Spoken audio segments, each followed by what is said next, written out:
বাংলাদেশি বাংলা, সোনার বাংলা, বাংলা মানে কি বেঙ্গল। বালুচরি শাড়ি, মিষ্টির হাড়ি, ইলিশ চিংড়ি, ফুটবল। বাংলা মানে কি মিটিং, স্লোগান, মিছিলে হাজার গলা।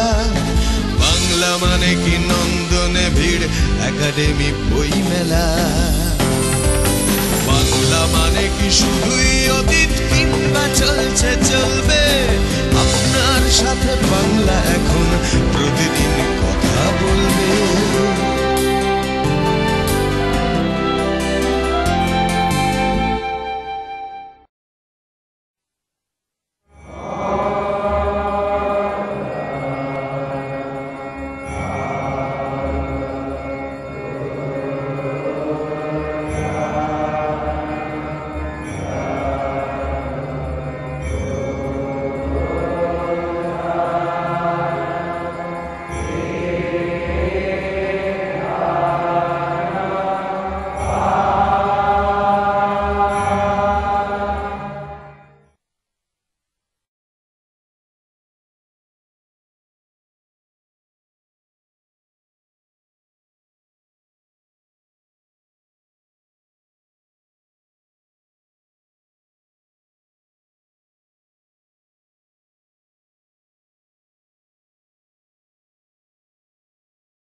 প্রসঙ্গ কথামৃত।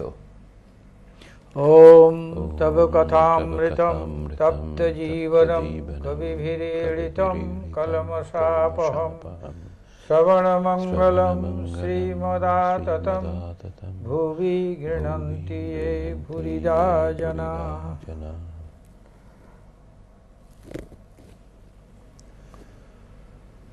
ত্রিভির্গুণমৈর্ভবৈরভি সর্বমিদন জগৎ মোহিতং নাভিজানাতি মামেভ্য পরমব্যয়ম। এই সংসার কেন, কি কারণে? কেশব সেন তার ব্রাহ্মসমাজের আরো সব ভক্তরা রয়েছেন, তাদের বলছেন ঠাকুর শ্রীরামকৃষ্ণ বলছেন, বন্ধন আর মুক্তি দুয়ের কর্তাই তিনি। তার মায়াতে সংসারী জীব কামিনী কাঞ্চনে বদ্ধ, আবার তাঁর দয়া হলেই মুক্ত। তিনি ভববন্ধনের বন্ধন হারিনি তারিনি। এই বলে তিনি রামপ্রসাদের একটি গান গাইলেন, শ্যামা মা উড়াচ্ছ ঘুরে, শ্যামা মা উড়াচ্ছ ঘুরে, ভব সংসার বাজার মাঝে, ওই যে আশা বায়ু ভরে উড়ে, বাধা তাহে মায়া দড়ি, শ্যামা মা উড়াচ্ছ ঘুরে। গানে নয়, তবু কথাতেই বলি, কি চমৎকার কথা রামপ্রসাদের। লিখছেন, কাক গন্ডি মন্ডি গাঁথা, পঞ্জরাতি নানা নারী, ঘুড়ি সগুনে নির্মাণ করা, কারিগিরি বাড়াবাড়ি। বিষয় মেজেছে মাঞ্জা, কর্কশা হয়েছে দড়ি, ঘুড়ি লক্ষ্যের দুটা একটা কাটে, হেসে দাও মা হাত চাপড়ি। প্রসাদ বলে দক্ষিণা বাতাসে, ঘুড়ি যাবে উড়ি, ভব সংসার সমুদ্র পারে, পড়বে গিয়ে তাড়াতাড়ি। ঠাকুর বলছেন, তিনি লীলাময়ী, এ সংসার তাঁর লীলা। তিনি ইচ্ছাময়ী, আনন্দময়ী, লক্ষ্যের মধ্যে একজনকে মুক্তি দেন। এই শুনে এক ব্রাহ্মভক্ত বললেন, আচ্ছা মশাই, তিনি তো মনে করলে সকলকেই মুক্ত করতে পারেন, কেন তবে আমাদের সংসারে বদ্ধ করে রেখেছেন? ঠাকুর বললেন, তাঁর ইচ্ছা যে তিনি এইসব নিয়ে খেলা করেন। বুড়িকে আগে থাকতে ছুঁলে দৌড়োদৌড়ি করতে হয় না, সকলেই যদি ছুঁয়ে ফেলে খেলা কেমন করে হয়? সকলেই ছুঁয়ে ফেললে বুড়ি অসন্তুষ্ট হয়, খেলা চললে বুড়ির আহ্লাদ হয়। তাই লক্ষ্যের দুটো একটা কাটে, হেসে দাও মা হাত চাপড়ি। ওই যে গানে আছে, সকলে খুব আনন্দ পেলেন শুনে। তিনি মনকে আঁখি ঠেলে ইশারা করে বলে দিয়েছেন, যা এখন সংসার করবে যা। মনের কি দোষ? তিনি যদি আবার দয়া করে মনকে ফিরিয়ে দেন, তাহলে বিষয় বুদ্ধির হাত থেকে মুক্তি হয়, তখন আবার তাঁর পাদপদ্মে মন হয়। ঠাকুর সাংসারিক ভাবে মার কাছে অভিমান করে গান গাইছেন। একটু বলবেন নাকি গানটা একটু শোনাবেন? ওই যে আমি ওই খেদে খেদে করি শ্যামা, আমি ওই খেদে খেদে করি, তুমি মাতা থাকতে আমার জাগা ঘরে চুরি গোমা, ওই খেদে খেদে করি। বলছেন মনে করি তোমার নাম করি, কিন্তু সময় পাশরি। মনে করি তোমার নাম করি, কিন্তু সময়ে পাশরি। সময় ভুলে যাই, মনে রাখতে পারি না, চলে যায়, কিন্তু মনে হয় সংকল্প করি যে তোমার নাম করি। সেটার পরে কি উপলব্ধি আসছে? আমি বুঝেছি, জেনেছি, আশ্রয় পেয়েছি, এসব তোমারই চাতুরী। কিছু দিলে না, পেলে না, নিলে না, খেলে না, সে দোষ কি আমার? তুমি যদি আমাকে ভক্তি বিশ্বাস দিতে তাহলে পেতে, যদি দিতে পেতে, নিতে খেতে, দিতাম খাওয়াতাম তোমারই। তোমার দেওয়াই তো আমরা খাওয়াই। আমরা কি চমৎকার কথা! এটা দেখবেন আমাদের চণ্ডীতে আছে, দেবী মাহাত্ম্য পড়ি আমরা, সেখানে ঋষি বলছেন দদাতি প্রতিগৃহ্ণাতি নান্যথৈষা প্রসীদতি। তাকে, সেই মহামায়াকে যদি প্রসন্ন করতে হয়, তো তিনি যা দিচ্ছেন তাকে তুমি দাও, দিলেই তিনি প্রসন্ন হবেন। তিনিই দিচ্ছেন, তার প্রসাদ হিসেবে তুমি গ্রহণ করো।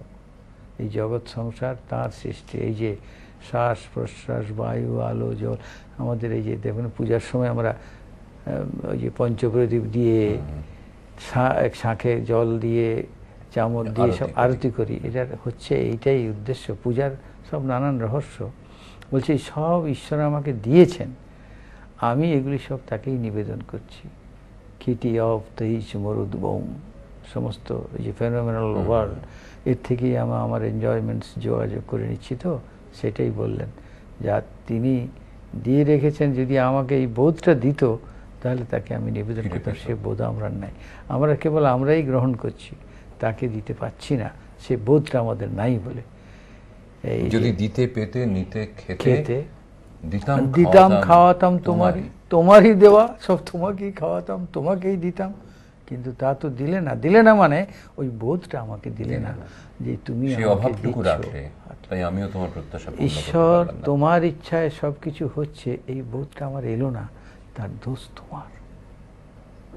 যশ অপযশ, সুযশ কুযশ, সব রস জগতে যত রসে থেকে রসভঙ্গ, কেন রসেশ্বরী? তুমি এটা জানো, এই রসটা যে সবটা তোমারই, কেন রসভঙ্গ করছো? হ্যাঁ, আমাকে এটা কেন জানাচ্ছ না? এটা না জানানোই তোমার এটা রসভঙ্গ হচ্ছে, তুমি পাচ্ছ না, তোমাকে আমি দিতে পারছি না। মানে আমার মধ্যে যত কিছু আসবে, এই ভাব তো তোমারই দেওয়া, এখনো যা দিয়েছো সেটা তোমার। ভালো যদি কিছু দাও, সেও তোমার। কি সারেন্ডার! এটা অকপট স্বীকারোক্তি। প্রসাদ বলে মন দিয়েছো, মনের আঁখি ঠারি, মনের আঁখি ঠারি, ভারী সুন্দর। আমার মন সৃষ্টি, দৃষ্টি পোড়া মিষ্টি বলে ঘুরে মরি। আমার পোড়া দৃষ্টি, তোমার সৃষ্টি, কিন্তু আমার পোড়া দৃষ্টি সেটা মিষ্টি বলেই আমি ঘুরে মরছি, তাকে আমার উপভোগে লাগাচ্ছি। তোমার জন্য কিছু দিতে পারছি না, তোমাকে চিন্তা করতে পারছি না এই জগৎ সংসার ছেড়ে। এটাই আমার একটা দুর্ভাগ্য, যে পোড়া দৃষ্টি। যে কারণে ঠাকুর বলছেন যে তারই মায়াতে ভুলে সংসারী হয়েছে। তিনি ভুলে রেখেছেন, ঈশ্বর তার মায়া শক্তির দ্বারা জগৎ সংসার সৃষ্টি করেছেন, এর আগে বলেছেন। এটাও জানি ঈশ্বরীয় শক্তিতেই জগৎ সৃষ্টি স্থিতি হয়েছে। সেই সৃষ্টিটা ঈশ্বরের সৃষ্টি, এটা আমরা মনে করতে পারছি না। তিনি ভুলিয়ে রেখেছেন এই জন্য, যেহেতু তার সৃষ্টিটা চলবে। এটা হচ্ছে মজার কথা, ঠাকুর বললেন না, এটা যদি জানা হয়ে যায় তাহলে তুমি মুক্ত হয়ে যাবে।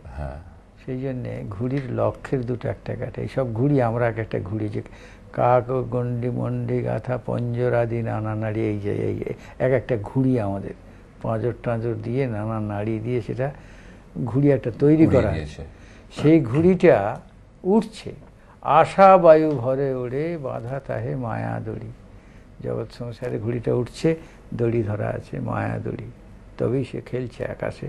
আশা বায়ু ভরে, বাসনা আছে জগৎ সংসারে, ভোগ্য বস্তুর প্রতি আকাঙ্ক্ষা আছে। ওই যে কখন গিয়ে সে কেটে চলে যাবে, ওই পারে পড়বে। বলছে দক্ষিণা বাতাসে ঘুড়ি যাবে উড়ি, ভব সংসার পারে গিয়ে পড়বে তাড়াতাড়ি, ভব সংসার সমুদ্র পারে। যদি সেখানে কৃপা বাতাস বয়, দক্ষিণা বাতাস, ঈশ্বরের কৃপা, দক্ষিণামূর্তি, তাহলে সে সেই বাতাসে তাকে টেনে নিয়ে চলে যাবে সংসার সমুদ্রের পারে গিয়ে সে পড়বে, ঘুড়িটা তখন কেটে যাবে। রামপ্রসাদের গানেই ঠাকুর বলছেন যে তারই মায়াতে ভুলে সংসারী হয়েছে, প্রসাদ বলে মন দিয়ে মনের আঁখি ঠারি। মন দিয়েছে, মন তো তারই দেওয়া। জগৎ সংসার সৃষ্টি যে বলা হলো ত্রিভির গুণময়ী ভাবী রেভি সর্বমিদং জগৎ মোহিতম। জগৎ সংসার সৃষ্টি হয়েছে ত্রিগুণে, মুগ্ধ করে রেখেছে সেই ত্রিগুণাত্মিকা শক্তি দিয়ে। সেই শক্তি ওই মনকে বলেছে এখন যা সংসার কর।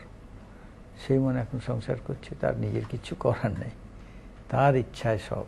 আবার যখন তাকে বলবে যা এবার সংসার থেকে মুক্ত হও, তখন মুক্ত হবে। আরেকজন ইচ্ছাময়ের ইচ্ছা যেমন। আরেকজন ব্রহ্মভক্ত তাকে বললেন যে আচ্ছা মশাই, সব ত্যাগ না করলে ঈশ্বরকে পাওয়া যাবে না? তো ঠাকুর হেসে বললেন, না গো, তোমাদের সব ত্যাগ করতে হবে কেন? তোমরা রসে বসে আছো, সারে মাতে আছো। শুনে আবার সকলে হেসে উঠলেন।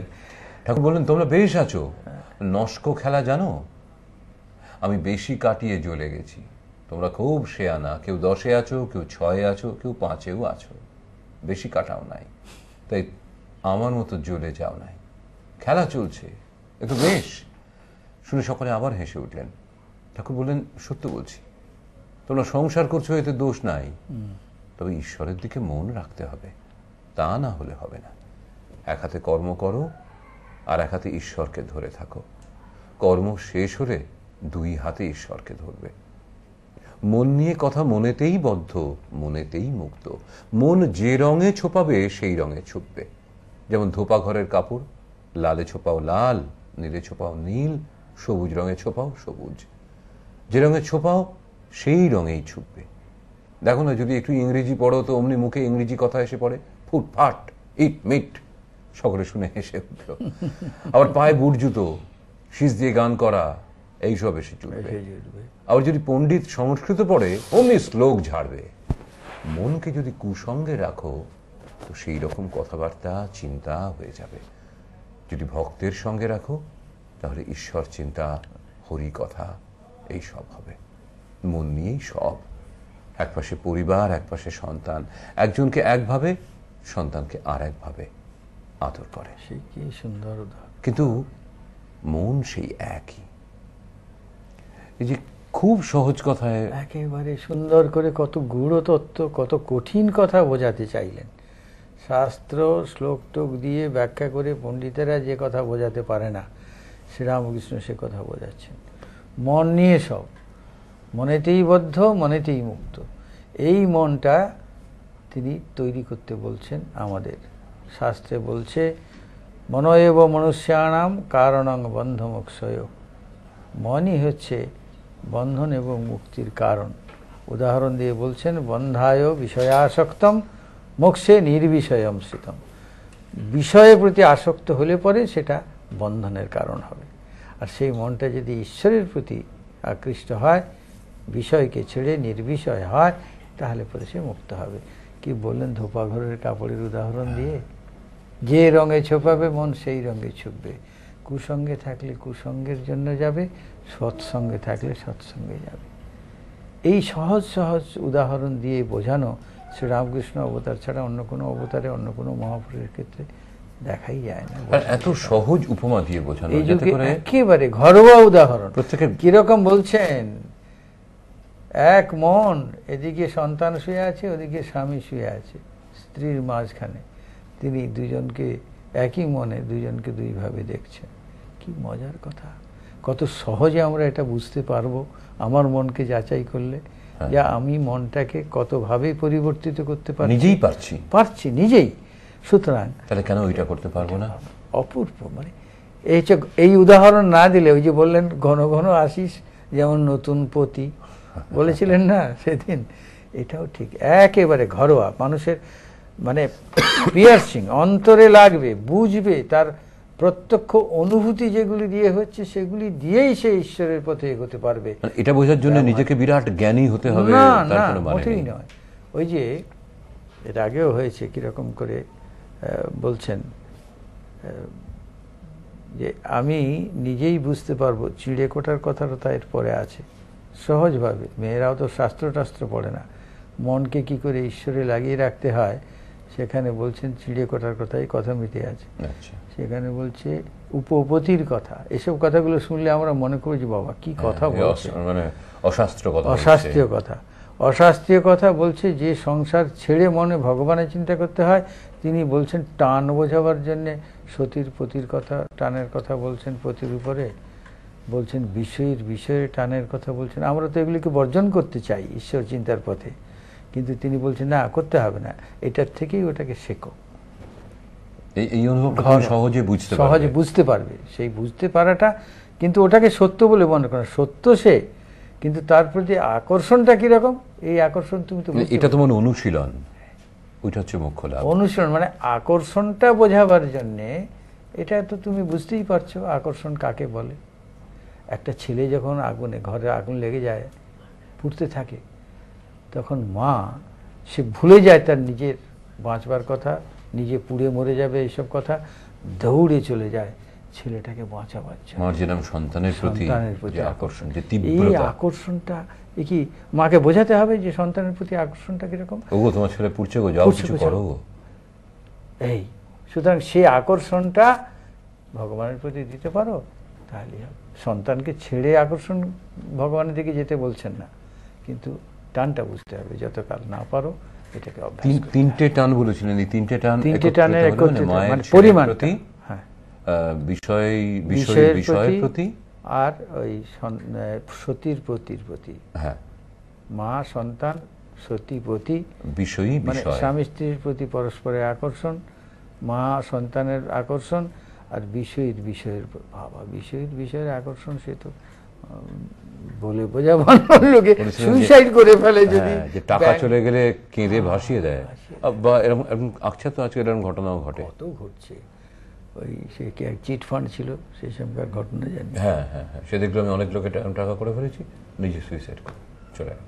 এই হচ্ছে বিষয়, তো সেগুলো বোঝাবার দরকার হবে। এটা কে একটা বলেছিলেন যে বিষয় শব্দটা থাকলে পরে খুব ভালো লাগে, বা বিষয় থাকলে পরে করে, কিন্তু বিষয় উপভোগ করতে করতে কবে যে অন্তঃস্থটা খসে পড়বে, এক্স্যাক্টলি, সে যে কখন বিষ হয়ে পয়জন হয়ে আমাকে শেষ করে দেবে, ঠিক সেটা বুঝতে পারা যায় না।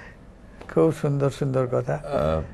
এখানেও উনি এই যে আমাদের কি বলবো, মানে কর্মযোগ, সেখানে নিষ্কাম কর্ম বা সংসারে থেকে যে কর্ম করতে পারি, এই প্রসঙ্গে আলোচনা করতে গিয়েও সহজ কথায় কর্ম টর্ম নিষ্কাম তো পরে হবে, আগে সংসারের সব কর্মটা যদি একবার মনে হয় যে ঈশ্বরের সৃষ্ট এই সংসার, আমি আমাকে সৃষ্টি করতে পারিনি, তার ইচ্ছেতেই আমি সৃষ্ট হয়েছি।